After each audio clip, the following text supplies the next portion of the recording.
Bueno, empezamos os días, acabamos de rematar, como todos os xoves, a reunión ordinaria do Consello da Xunta de Galicia e paso tamén, como sempre, a darlle conta dos acordos máis importantes.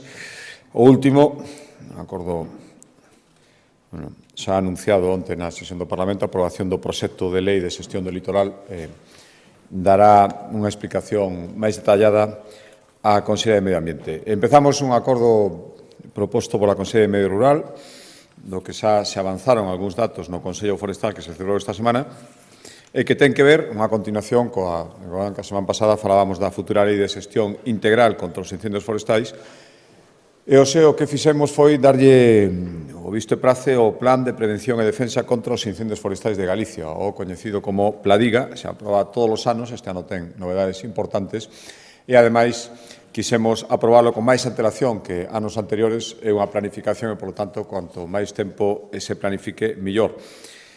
O obxectivo é o de todos os anos, reducir o máximo posible as consecuencias perxudiciais de todo tipo, ecolóxicas, económicas e sociais dos lumes, e para conseguilo, insisto, un instrumento de planificación, hai 4 plans, un plan de prevención, outro de detección, outro de extinción e outro de formación.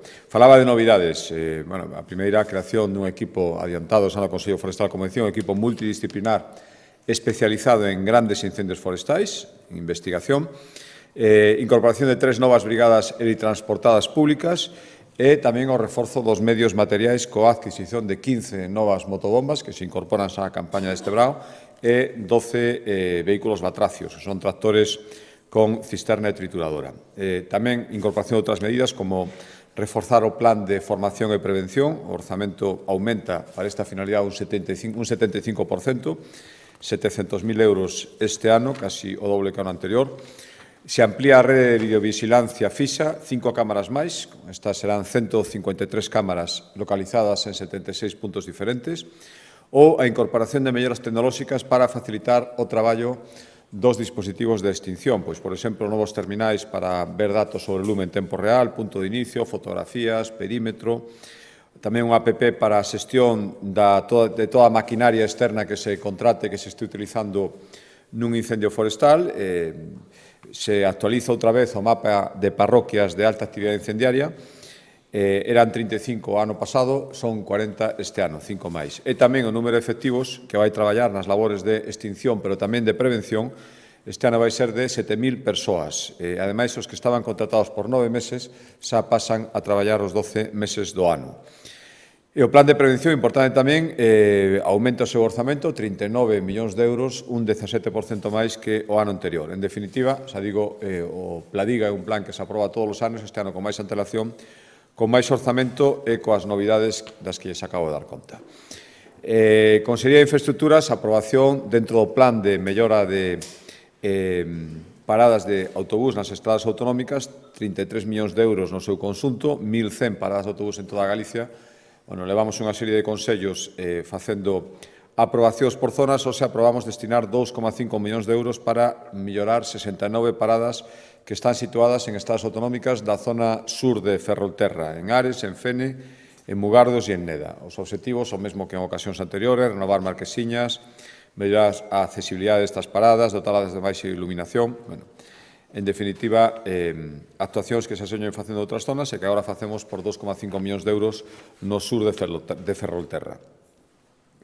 E Vicepresidencia Primeira, dentro do firme compromiso da Xunta de Galicia polo impulso das enerxías renovables e facer o que sexa necesario para que teñamos aquí en Galicia unha situación pioneira, recordarán que no mes de decembro creouse a Alianza Industrial Galega polo Hidróxeno Verde, unha alianza público-privada que non se fixera en ninguna outra comunidade autónoma, polo menos no mes de decembro, cando se constitúe en Galicia, e que ten como objetivo, decía, converter a Galicia nunha das rexións europeas líderes na xeneración desta enerxía, que, sen ninguna dúbida, é a enerxía do futuro. Desta alianza forman parte xa 10 clústeres ou asociacións empresariais que aglutinan a 700 empresas, están as 3 universidades, está a Mesa de Diálogo Social de Galicia, están as autoridades portuarias de Coruña, Ferrol e Vigo, en definitiva están todos aqueles que teñen ou terán algo que decir no futuro sobre esta nova enerxía. Por tanto, o que fixemos hoxe foi autorizar un acordo coa Asociación Galega do Hidróxeno para seguir impulsando este sector. Este acordo, 150.000 euros, consiste na creación dunha oficina técnica para asistir á Asociación Galega de Hidróxeno, que o que vai facer é actividades de promoción nacional e mesmo internacional e de contactos e intercambios sobre esta enerxía, impulsar a formación especializada en materia de hidróxeno e tamén apoiar os grupos de traballo que se constituíron durante estes meses para que poidan ir avanzando nos diferentes cometidos que teñen dentro da planificación global sobre o hidróxeno en Galicia. Por suposto, seguir velando para que se construan as infraestructuras que permitan, sobre todo, coa xeración de hidróxeno que se vai dar en Galicia, poder transportarlo fora da nosa comunidade autónoma. Outro acordo tamén da Vicepresidencia Primeira ten que ver cos unha convocatoria para facilitar o acceso ao crédito de PEMEs e autónomos galegos. Queremos, con esta convocatoria, axudar a que accedan ao crédito non menos de 750 PEMEs ou autónomos galegos. Non é a primeira convocatoria que se fai. Esta vez queremos superar coas operacións que se impulsen e se formalicen. Queremos chegar á mobilización de máis de 60 millóns de euros e o imos facer como outras convocatorias un convenio de colaboración pola Xunta de Galicia participaría o IGAPE, estarían tamén as sociedades de garantía recíproca e tamén as entidades de crédito que se queiran incorporar. Ao final, o que buscamos é axudar estas PEMEs, insisto, 750 autónomos a realizar investimentos productivos, a axudarles a pagar ou reestructurar o endeudamento que teñan e tamén mellorar a capacidade de ofrecer garantías a terceiros nas operacións mercantís que fagan. Vicepresidencia Segunda, a proposta de Vicepresidencia Segunda, tomamos dous acordos. A renovación do convenio co Consello de Abogacía Galega para garantir a atención profesional gratuita ás vítimas de violencia sexual. As vítimas de violencia de xénero xa tiñan a súa atención, pero quedaban fora ata que se formalizou este convenio con unha renovación as vítimas de violencia sexual. Con isto se consiga que teñen un servicio disponible as 24 horas do día, dos 365 días do ano, con independencia da súa situación económica, que saben que o que determina se tes dereito a asistencia daquendo a oficio non. En caso de vítimas de violencia sexual, simplemente por esta condición teñen dereito, sin ningún outro trámite, a ser asistidos, se así o desesan, con carácter gratuito en virtude deste convenio. Son 160.000 euros. E tamén outro convenio co Consello de Abogacía Galega para colaborar nos gastos de xestión que se fan dentro do Consello de Abogacía Galega para asistir aos colexios que prestan en toda Galicia, cada un no seu territorio, o servicio de asistencia xurídica gratuita. Isto é desvinculado dese caso especial do acordo anterior, vítimas de violencia sexual. Isto é, xa digo, para colaborar en todo ese sistema que está establecido entre o Consello de Abogacía Galega e os colexios de abogados que existen en Galicia para xestionar, saben que o fan eles, o sistema de quenda de oficio con independencia das asistencias concretas, que iso vai con cargo de outro financiamento. Isto é para todo o funcionamento para que o sistema traballe todos os días.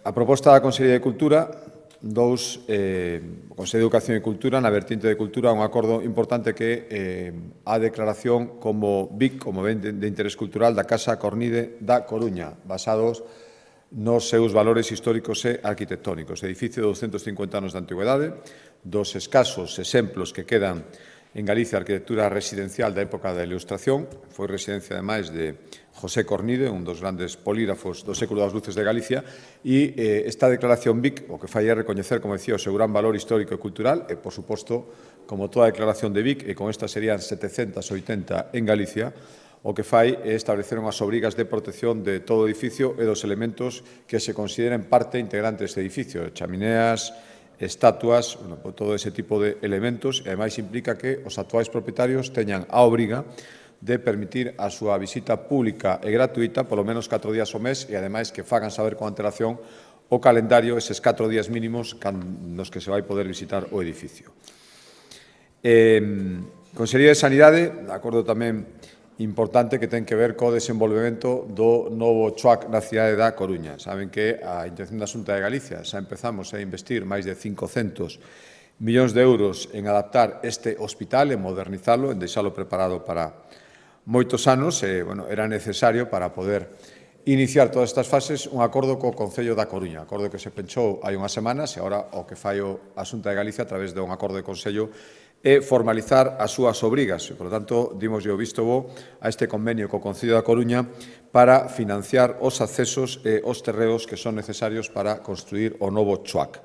En virtude deste convenio, o que facemos dende a Xunta de Galicia asumir íntegramente o custe que van ter as expropiacións dos terreos necesarios, ao redor de 17 millóns de euros, e, ademais, sufragamos, junto co Concello da Coruña, as obras necesarias para construir os novos accesos ao hospital. A previsión é que o Concello da Coruña aporte 22 millóns de euros e a Xunta de Galicia algo máis de 3 millóns de euros. A fase 0 do hospital, todo isto para empezar as fases a partir do 1, está prácticamente concluída. Próximamente, algunhas xa están funcionando, se abrirán as novas zonas de hospital de día e as remodeladas áreas de urxencia, UCI e farmacia. Isto era a fase 0 completada e agora xa empezou a fase 1, que no mes de xuño, é dicir, dentro de apenas un mes, se vai licitar esa fase 1 e a torre polivalente para empezar a construíla inmediatamente e despois, para seguir coas diferentes fases, era necesario este convenio para expropiar terrenos e construir os accesos. A proposta de Consellería de Política Social tomamos un acordo importante para seguir garantindo a protección dos cidadáns máis vulnerables e, polo tanto, que máis necesitan nestes momentos a axuda das administracións, e por iso lle dimos luz verde ao pagamento do bono social térmico e do complemento autonómico deste bono social térmico. O complemento autonómico con cargo aos orzamentos da Xunta de Galicia, porque outra parte ven con cargo a fondos estatais, vai ser de 150 euros, que é un 50% máis, como anunciamos en un compromiso anunciado no Parlamento, un compromiso orzamentario, un 50% máis do que estas persoas percibían o ano pasado. A finalidade é apoiar as persoas que o necesitan en Galicia co pago das facturas da enerxía para calefacción, cociña a gas e auga quente.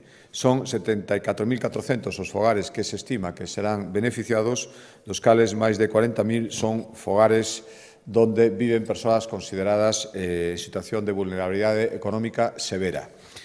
Imos destinar 11,2 millóns de euros e xa digo que é unha cuantía, un complemento á parte estatal, e sumando esta parte que ven dos orzamentos do Estado xunto con este complemento autonómico, as cuantías van a oscilar entre un mínimo de 412 e un máximo de 947 euros aquí en Galicia. Vai depender da situación económica das familias que os perciban e tamén da situación xeográfica onde estén e, polo tanto, zonas máis frías, máis gasto enerxético. E a isto se engade, ademais, o bono social eléctrico para que un desconto na factura. Este o bono social térmico consiste nun ingreso automático na conta bancaria destas persoas, non teñen que facer ningún trámite, obxectivamente teñen dereito e a Xunta de Galicia lle fará estes ingresos. Dos acordos, decía antes, a Consello de Educación e Cultura en unha materia de cultura, da Casa Cornide, e agora en materia de educación, dos acordos importantes. Un é o visto e bo que lle deu o Consello da Xunta de Galicia a realización da cuarta enquisa sobre convivencia nas aulas, que está dirixido ao 100% dos integrantes da comunidade educativa de Galicia. Estamos falando de 500.000 persoas, todo alumnado a partir de quinto de primaria, todas as familias, todos os docentes e tamén todo o persoal non docente. Son ao redor de 500.000. Na enquisa anterior, a terceira, participaron máis de 200.000 persoas. Ten moitas utilidades, está dentro da Estrategia Galega de Convivencia Escolar para previr tamén unha das finalidades principais o acoso escolar e vai incorporando novedades todos os anos. Por exemplo, este ano vai haber un bloque con preguntas sobre igualdade, outro bloque sobre utilización das TIC e outro sobre orientación vocacional. No caso dos rapaces de instituto, ESO, bacharelato FP, tamén vai haber preguntas novidosas sobre grooming e sobre sexting, é dicir, todo aquilo que este relacionado con estas ameazas e todo aquilo que este relacionado e encamiñado a detectar casos de acoso escolar. Son enquisas anónimas e, xa digo, van permitir, por suposto, unha visión xeral de moitas cuestións relacionadas coa vida educativa e, por tanto, coa convivencia escolar en Galicia e tamén, en moitos casos, vai permitir, en función das persoas que resposten a esquisa, facer informes individualizados para cada centro escolar, ou polo menos para moitos deles. Outro acordo en materia de educación ten que ver coa incorporación de novas asignaturas optativas na ESO e no bacharelato. Se incorporan os currículos escolares, está dentro da intención da Xunta de Galicia de ir por diante das necesidades do futuro e preparar os alumnos para todas as necesidades formativas que teñan cada día de mañán e, polo tanto, aprobamos introducir, como decía, 3 novas materias optativas en ESO e bacharelato. Sería, en terceiro da ESO, unha materia formativa en cultura financiera para que os alumnos e alumnas adquiran coñecementos financeiros, promover patróns de consumo sostible, formación sobre riscos financeiros, planificación, orzamentos, xestión bancaria, finanzas persoais, en definitiva, todo o que ten que ver con este área. Outra optativa en ESO para cuarto de ESO sería a inteligencia artificial para perfeccionar as capacidades digitais dos alumnos e formarlos como usuarios destes sistemas inteligentes, cuestión sobre o funcionamento de inteligencia artificial, aspectos éticos, conciencia crítica cara a estes dispositivos. E a terceira, en primeiro de bacharelato, unha asignatura optativa sobre tecnoloxías inteligentes, coñecementos de programación, preparación e manexo de datos, técnicas estatísticas, librarías digitais, en definitiva, todo o que ten que ver con esta materia.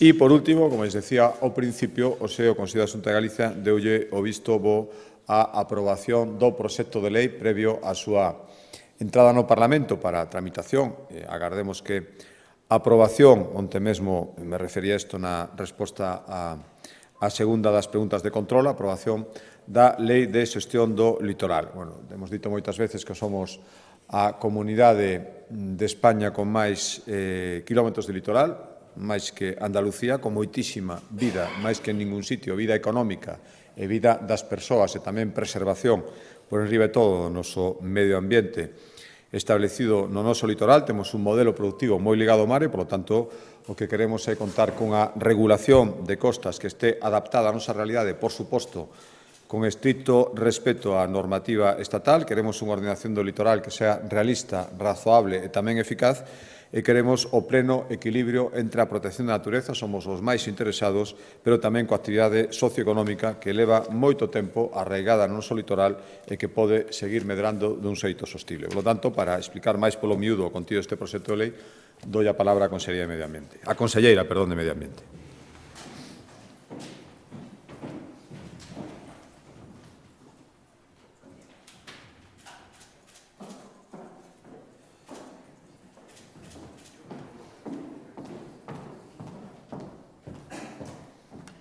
Moi bo día, moitas gracias, presidente.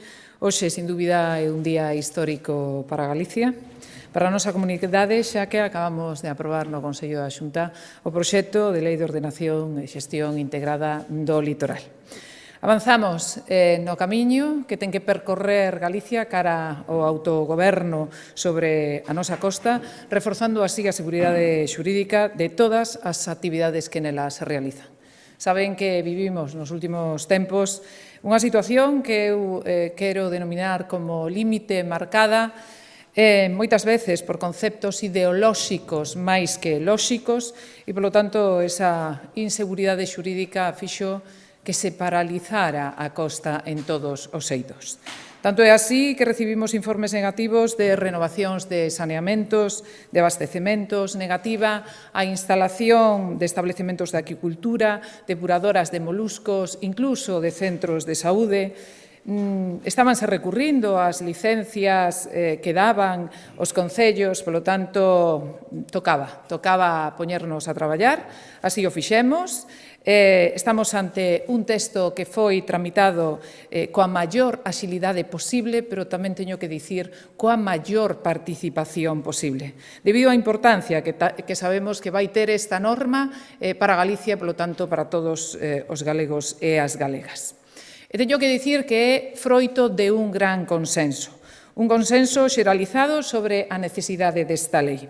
Comezamos en setembro do 2022, foron meses de intenso traballo e Galicia vaise convertir na primeira comunidade que impulsa unha norma propia, unha norma para regular, ordenar e xestionar o noso litoral. Para facelo na súa extensión, en toda a súa extensión, tanto terrestre, intermareal e tamén mariña. Refírome que imos lexislar tanto terra adentro como mar adentro. E resalto isto porque precisamente é unha das singularidades deste proxecto de lei. Consideramos terra adentro ata os límites administrativos dos municipios e, en todo caso, esa influencia dos 500 metros da normativa de costa. E mar adentro ata as 12 millas náuticas. Como é de sobra coñecido, e así o comentaba o presidente, é que somos a comunidade autónoma que temos o maior número de kilómetros de costa. Son 2.500 kilómetros e son máis de 80 concellos. Isto supón que nestes concellos vive a metade da poboación galega. E contamos coas competencias exclusivas en materia de ordenación do litoral recoñecidas polo noso Estatuto de Autonomía. Por iso, a xustificación desta lei provén da necesidade de contar cunha normativa propia, que é unha normativa adaptada á nosa realidade xeográfica, unha normativa adaptada tamén ao noso modelo productivo e, sobre todo, ao noso modo de vida, á nosa cultura e tamén á nosa tradición. Sabemos que é vital acadar unha correcta ordenación do litoral e para iso temos tres grandes pés, o medioambiental, o social e tamén o económico. Polo que, tendo en conta todo isto, pivota sobre dous principios inspiradores esta lei. Regular a franxa litoral dende Galicia e dar seguridade xurídica aos titulares de instalacións en dominio público. Eu aquí quero salientar o traballo aportado polo Observatorio do Litoral. Son os maiores expertos os que quero agradecer todo o seu traballo e todas as súas achegas, así como o seu compromiso con esta lei e, por extensión, tamén o compromiso con Galicia. Hoxe está con nós, convidámolo, o profesor don Javier Sanz Larruga, que é un socio comprometido na xestión integral do litoral. Este texto, ademais, enriqueceuse con múltiples reunións que mantivemos con todos os sectores colectivos e axentes públicos e privados. Os concellos costeiros fomos os primeiros que chamamos á súa porta para sentarnos con eles, tamén coa cadea Mar Industria e con todos os departamentos do Goberno galego. A isto temos que sumar as achegas de expertos cualificados a nivel galego, a nivel nacional, pero tamén a nivel internacional, como é o caso de Michel Prieur, un dos maiores especialistas europeos en direito medioambiental. Así como a celebración na Coruña o pasado 10 de marzo da xornada cara a unha xestión integral do litoral que reuniu a 250 persoas e contou con grandes colaboradores. Son catedráticos de Dereito Administrativo, así como grandes expertos nesta materia. Acompañounos tamén Juan José González, que é o presidente do Tribunal Constitucional, ou Ángel Menéndez, un dos pais da Lei de Costas de 1988. E, por último, a maiores, compre salientar esa fase de información pública con máis de 84 achegas. Grazas a todas estas reunións e a todas as achegas, durante o proceso fixéronse modificacións. Modificacións son melloras en preto dun 60% do texto inicial. Un dos cambios máis relevantes é a incorporación do concepto de xestión integrada. E este concepto, ademais, púxose xa no título da lei, sempre en liña co enfoque que está dando e que predomina en Europa. É unha aposta non só pola protección física da costa, senón tamén pola protección das súas actividades e a acción que nelas se desenvolvan. Tendo en conta todo isto, o proxecto que aprobamos hoxe regula os usos e as actividades que se poden desenvolver na costa e que son esenciais para o desenvolvemento do noso litoral.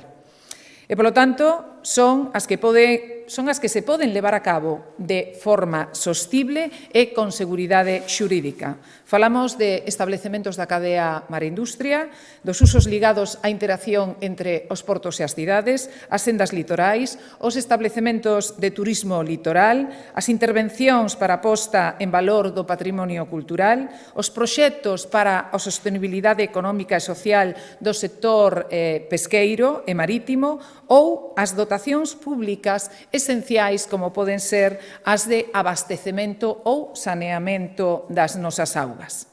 A maiores, a lei recolle 3 medidas moi relevantes. O sinalar que as actuacións que se leven a cabo sobre o litoral deben tomar en consideración, en primeiro lugar, o mantemento dos obxectivos de calidade e ambientais das nosas augas litorais, o grado de resiliencia da nosa costa ante os riscos asociados ao cambio climático, que tamén os hai, e o impacto de actuacións proxectadas no desenvolvemento económico e social dos sectores productivos da nosa comunidade. A tal fin, prevense 3 instrumentos: un informe de compatibilidade coas estratexias mariñas, un informe autonómico de resiliencia costeira e un informe de sostenibilidade económico e social. Entre outros instrumentos, a futura lei prevé elaborar unha estrategia de economía azul, na cal xa está traballando a Consellería do Mar, a aprobación das directrices da ordenación do litoral, así como un plan de ordenación mariña, os plans especiais das rías e os plans especiais das praias. E fronte á uniformidade estatal, e tendo en conta que o noso litoral galego conflúen espacios moi diferentes, praias, zonas naturais protegidas, solos xa urbanizados, distinguimos 3 áreas no litoral en función tamén do grao de conservación. Estas son unha área de máxima protección ambiental e aquel ámbito con características singulares e valores medioambientales excepcionais que temos que protexer e, polo tanto, estes están moi alexados de calquer tipo de incidencia, ben sexa urbanística ou de outro eido. Por outro lado, está a área de mellora ambiental e paisaxística. Son aqueles espacios que, aínda que reúnen excepcionais preservacións do noso valor natural, é certo que xa teñen certo deterioro parcial e, polo tanto, temos que seguir traballando para a súa consolidación. Son as zonas de protección de 100 metros que recaen sobre o solo rústico. E despois está a área de reordenación, que son os restantes espacios, como poden ser os deportos, que xa están totalmente urbanizados e que o que temos que facer é humanizalos, pero non ten sentido dar marcha atrás. O resultado deste traballo son un total de 72 artigos para preservar os nosos valores paisaxísticos, tamén os nosos ecosistemas, pero que estes teñan equilibrio coa realidade social e económica galega e dar maior relevancia á xestión integrada. Por un lado, importa e moito a protección física da costa, pero importan tamén as actividades e accións que se desenvolvan nela. A costa nosa ten moitísima riqueza. Parte da economía galega depende en gran medida do noso litoral. Polo tanto, é fundamental acadar esa correcta ordenación do litoral. Estamos, en definitiva, ante un texto que prepara a Galicia para asumir as súas competencias plenas e efectivas que lle atribúe o Estatuto de Autonomía sobre a xestión de dominio público marítimo terrestre e, polo tanto, estamos preparados para asumir o futuro. Despois de recibir hoxe o visto bo do Consello da Xunta, este texto vai ser remitido nos primeiros días do mes de maio á Cámara Galega para o seu debate. Previsiblemente, e se todo vai como a nós nos gustaría, esta é unha lei que debe de ser aprobada, esta norma, ao longo do ano 2023. Agardamos, tal e como decía o presidente, máximo consenso. Esta é unha lei de todos e unha lei para todos. Os distintos grupos políticos foron convidados ás distintas xornadas que antes de comenzar este novo proceso se estiveron desenvolvendo ao longo de todos estes meses. Polo tanto, este vai a ser un traballo conxunto, un traballo con un obxectivo moi claro: dotar a Galicia dunha norma propia, ambiciosa e adaptada á realidade da nosa comunidade. Outorgar seguridade xurídica resolvendo dunha vez por todas aqueles atrancos xerados polo Estado coa súa interpretación cada vez máis restritiva do litoral. En resumo, o que queremos é regular normativamente o litoral dende Galicia e non dende Madrid, e que o faga quen máis e mellor coñece a realidade, que neste caso pois somos os galegos. algo que, sin dúbida algunha, permitirá atender mellor as necesidades do noso litoral nos distintos eidos. Hoxe damos este paso definitivo cara ao futuro de Galicia e agardemos que, ao igual que houbo máximo consenso con todos os sectores, con todos os científicos e con todos aqueles que quixeron aportar, tamén o haxa cos distintos grupos políticos. Moitas gracias.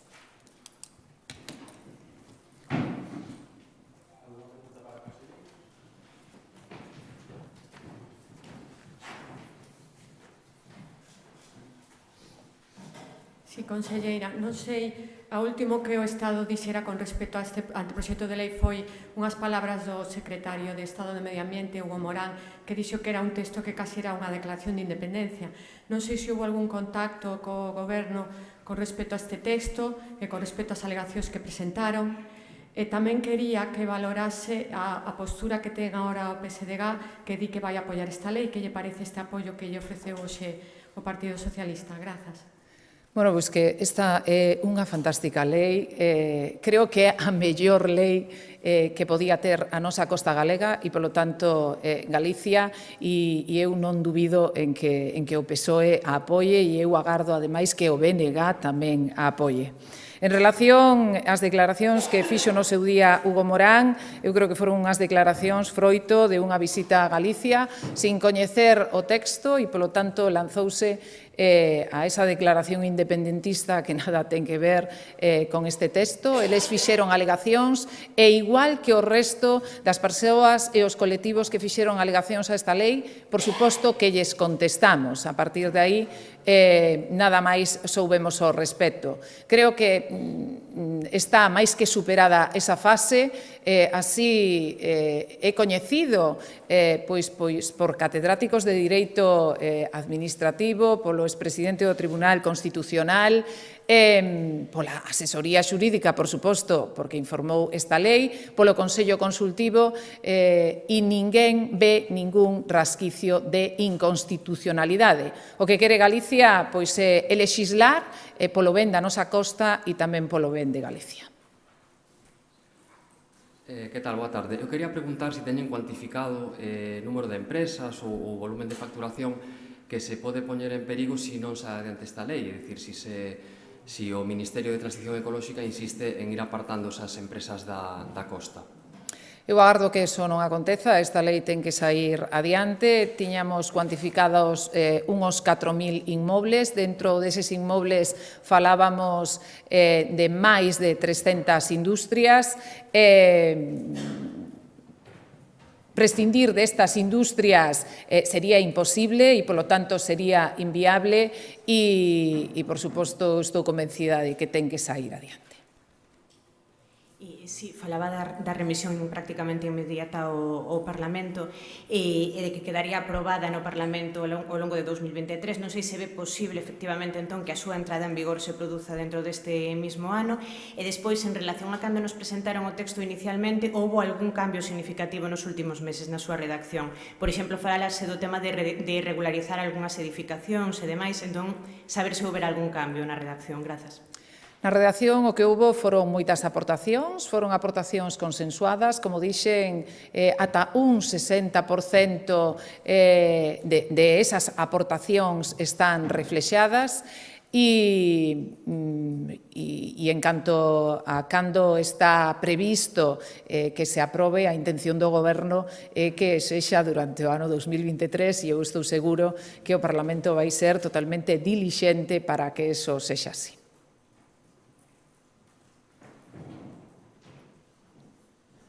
Non sei se, a pesar desas modificacións introducidas e de atender as alegacións do Goberno Central, se na Xunta dan por seguro que vai haber un recurso de inconstitucionalidade por parte do Goberno.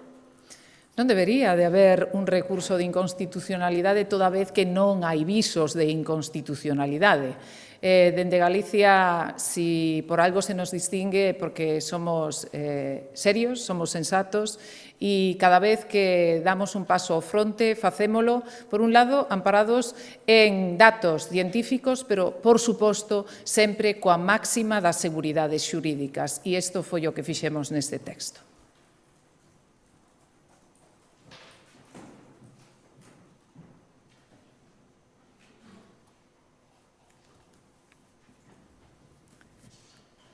Creo que nada máis. Moitas gracias.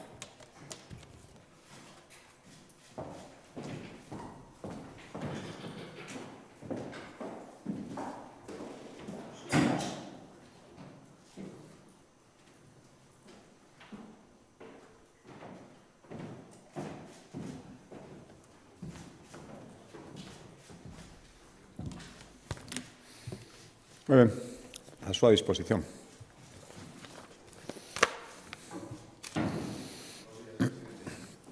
Bos días. Eu quería preguntarlle se está satisfeito coas explicacións que o señor Baltar deu nesa carta que emitía esta mañá e, en todo caso, se cree que debería dimitir como presidente da Deputación.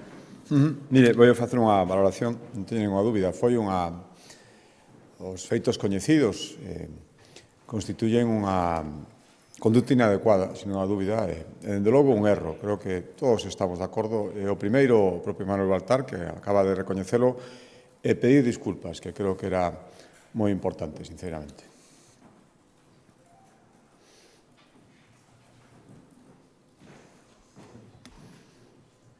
Boas tardes.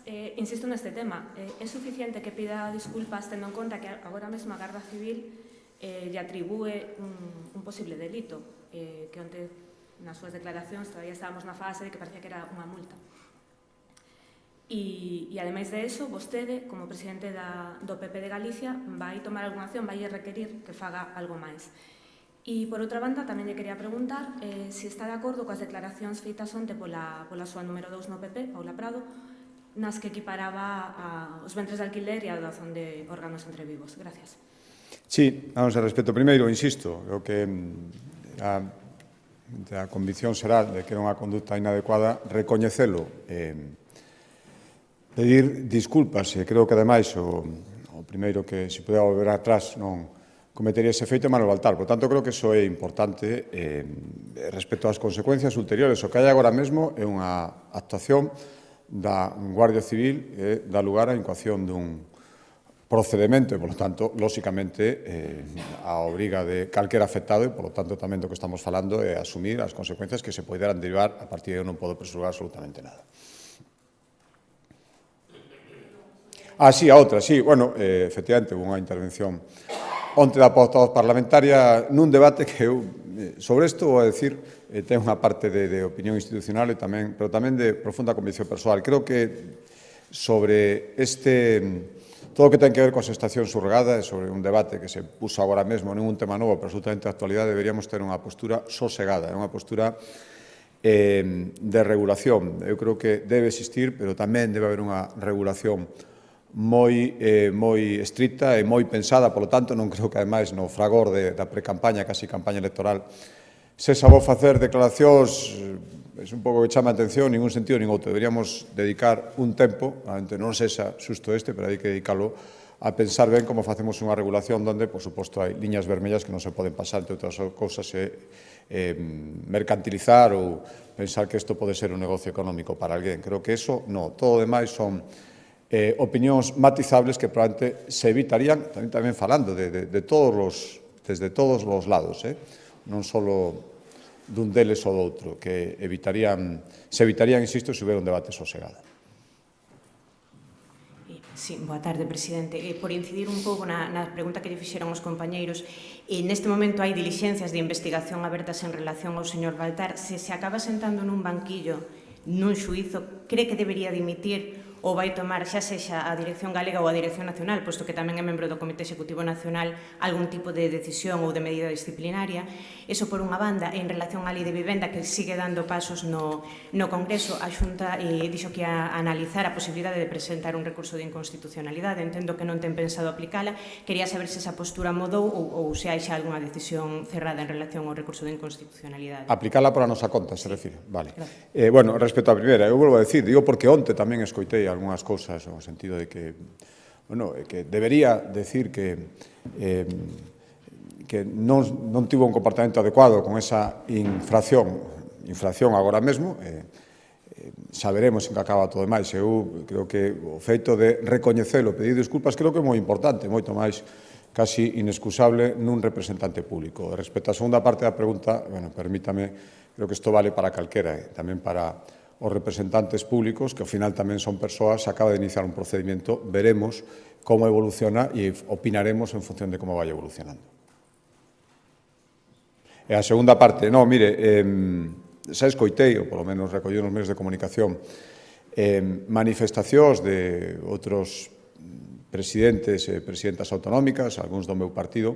En Galicia cumplimos sempre as leis, eso eu teño clarísimo. Por lo tanto, se se aproba a lei, non hai outra que cumplila, polo menos na miña opinión. E ao mesmo tempo, se estimamos oportuno, recurrila. É moi difícil agora mesmo saber se imos recurrir unha lei que non coñecemos o texto.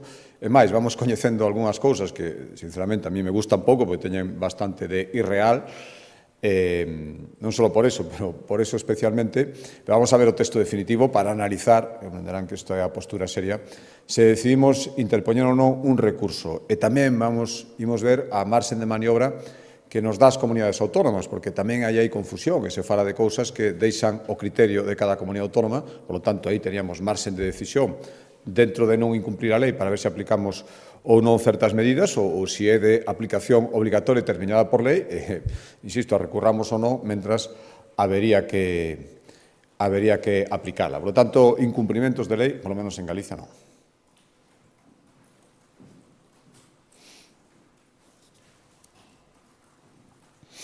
Sí, bons días. Unha cuestión relacionada coa rolda de prensa, o sea, cos acordo do Consello da Xunta relacionado coa Casa Corride.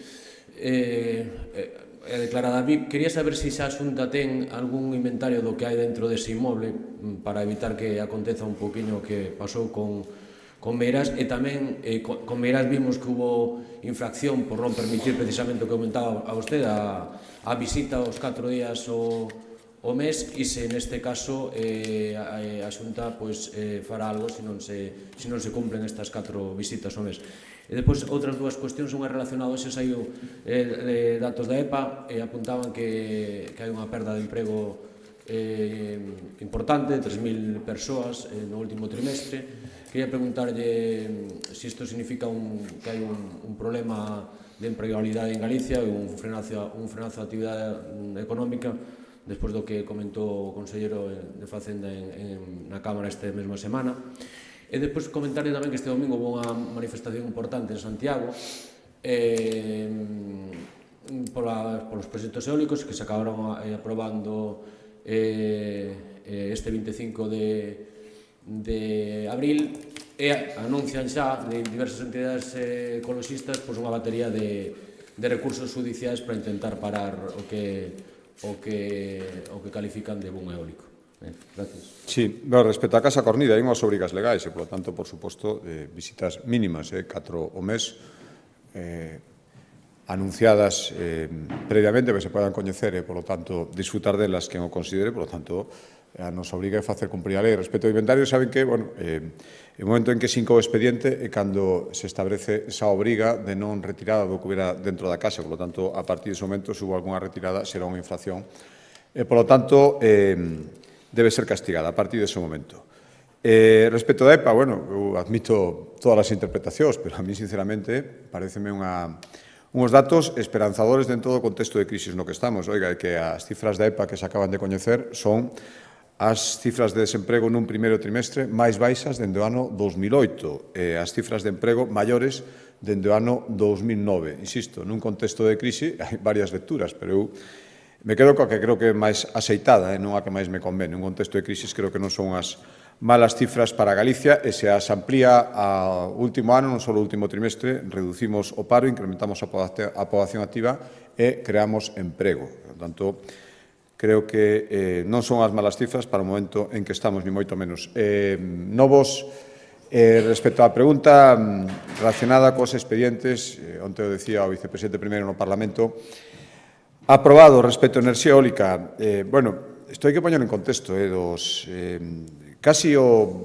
non, ao redor do 46-47%, non chega ao 50%, dos inicialmente empezados a tramitar, chegan a esta fase final, porque souberan moitos filtros antes, sobre todo os que teñen que ver con criterios medioambientais, case 47% finalmente non son aprobados. Por lo tanto, o que escoitei de que non había filtros, non había criterios, non éramos estritos, absolutamente estritos. Case a mitad quedaron no camiño e dos que chegaron a esta fase, que non é a final, pero unha fase importante, cumprimento deste fito, autorización administrativa previa de construción, 24, prácticamente a terceira parte, tiveron que reducir a potencia respecto do que estaba inicialmente proposto precisamente por requisitos técnicos, patrimoniais e, sobre todo, ambientais. Por lo tanto, eu volvo a decir, absolutas garantías de que todo aquilo que non se pode autorizar non se autoriza, pero tamén todo aquilo que proceden do punto de vista medioambiental, técnico e patrimonial ten que ter autorización. E, ademais, decir que non se autorice directamente, como se pedía nesa manifestación, incidiría incluso en conductas antixurídicas. Por certo, non sabemos, a mí me gustaría saberlo, dentro desa transparencia, a Xunta está tendo o estado de tramitación dos expedientes que dependen do Goberno Central, aqueles que pasan de 50 megavatios, a día de hoy non sabemos o que sucedeu exactamente con eles, por menos non o sabíamos, eu non o sabía a conselleira, nin o vicepresidente primeiro no momento en que se celebrou o Consello. Por tanto, agradeceríamos, son parques eólicos instalados en Galicia e tamén a cidadanía debería saber o que pasa con eles, igual que sabe o que pasa cos que tramita a Xunta de Galicia. Sí, respecto aos Sergas, quería preguntarlle se hai xa fondos reservados para cumprir coas melloras acordadas co personal. Sí, bueno, non lle quepa ninguna dúbida de que as negociacións serias, e por lo menos intentamos facelas, son sempre así. Non se pode chegar a acordos e despois non ter recursos orzamentarios para aboalos, porque entonces é moito peor o remedio que a enfermedade. E se os facemos pensando en que eso millora, o decía a semana pasada, a millora das condicións do persoal sanitario, redunda tamén na mellora da sanidade, hai que ter cartos para que a sanidade millore. Por suposto, non sostemos, senón non se terían pechado os acordos, non lle quepa ninguna dúbida. Presidente, quería preguntarlle se a Xunta avala a fixación dunha taxa turística que o Concello de Santiago onte facía a súa proposta, se a Xunta avala e se pode estender a totalidade da comunidade. Mire, o que decía de debates sosegados tamén, salvando o tema, non ten nada que ver, tamén valería para isto. A mí o Eurocivil e o señor tivemos esos encontros que tiven cos 6 dos 7 alcaldes e alcaldesas das cidades galegas no mes de outubro. No mes de outubro xa o alcalde de Santiago anuncioume que a súa intención, xa o dixera antes, pero bueno, anuncioume formalmente, era un dos temas que me quería plantexar e me plantexou, de propoñer unha taxa turística, quedamos en que me mandara a documentación e me dixo que o faría nun prazo máis ou menos breve. Pasaron, iba a decir casi, pasou medio ano, 6 meses, e casualmente agora se anuncia, ainda non a recibimos, prácticamente, cando empeza a campaña electoral, aparece esa documentación. Mire, eu prefiro, primeiro, nun tema tan serio, preferir que non se está facendo electoralismo nin oportunismo. Non se debería facer, pero hai 6 meses que se anunciou a remisión, e parece ser, se ao final se falle, porque xa levamos 2 meses con ese anuncio inminente de remisión, que se vai remitir a proposta. Cando se remite, pois a veremos e analizaremos concienzudamente. Coñecen a miña postura inicialmente. Inicialmente creo que é complicado instalalas en Galicia, pero é a miña obriga, é a obriga da Xunta de Galicia, non pecharse a ninguna proposta e analizala. Por tanto, analizaremos e veremos en que condicionantes, cales son os destiños, cal é o grado de consenso alcanzado respecto ao que propón o Concello de Santiago, que a día de hoxe foi o único que falou deste tema, e falou da inminencia, insisto, todavía non producida, da remisión desa documentación. Como sabe, teria que haber unha lei que habilitase en Seral, pero despois teria que haber propostas concretas. Por lo tanto, eu prefiro a ver se de unha vez por todas, despois de tanto anuncio, recibimos a proposta e a podemos analizar e resolver obxectivamente. Me gustaría que se nos tivera remitido bastante antes para poder tamén opinar bastante antes. Presidente, o Goberno Central reclamalle nos tribunais a Xunta de Galicia as peaxes na sombra na AP9 de Rande Bacala, que lle parece? Pois que é moi curioso, non? Que lle debe o Goberno Central, este Goberno Central, a Audasa para decidir pleitear conxunta e coordinadamente xa non contra a Xunta de Galicia, contra os intereses dos galegos. Mire, a Xunta de Galicia, eu digo, consultados os servicios xurídicos e analizado este tema moi polo miúdo, non ten que pagar os peaxes en sombra dunha vía sobre a que non ten competencias e respecto duns acordos que tomou o Goberno Central e, por tanto, o Goberno Central debería respostar deles. Chama moito a atención esta actuación coordinada en contra de Galicia e, en todo caso, tamén sirve para poñer outra vez en riba da mesa o debate sobre a transferencia da AP9 adiada adiada sistemáticamente polo Partido Socialista no Congreso dos Deputados. Non é absoluto certo que o Grupo Parlamentario Popular o este facendo. O único que pedimos é que, frente ao plantexamento inicial que era a transferencia de competencia, ahora se decía transferencia da xestión e encima sin garantía de fondos, no, oiga, vamos a falar da transferencia en serio. Pero resolto eso, que creo que sería fundamental e evitaría situacións como esta, a transferencia probablemente solucionaría todo este tipo de situacións. Moi ben, moitas gracias.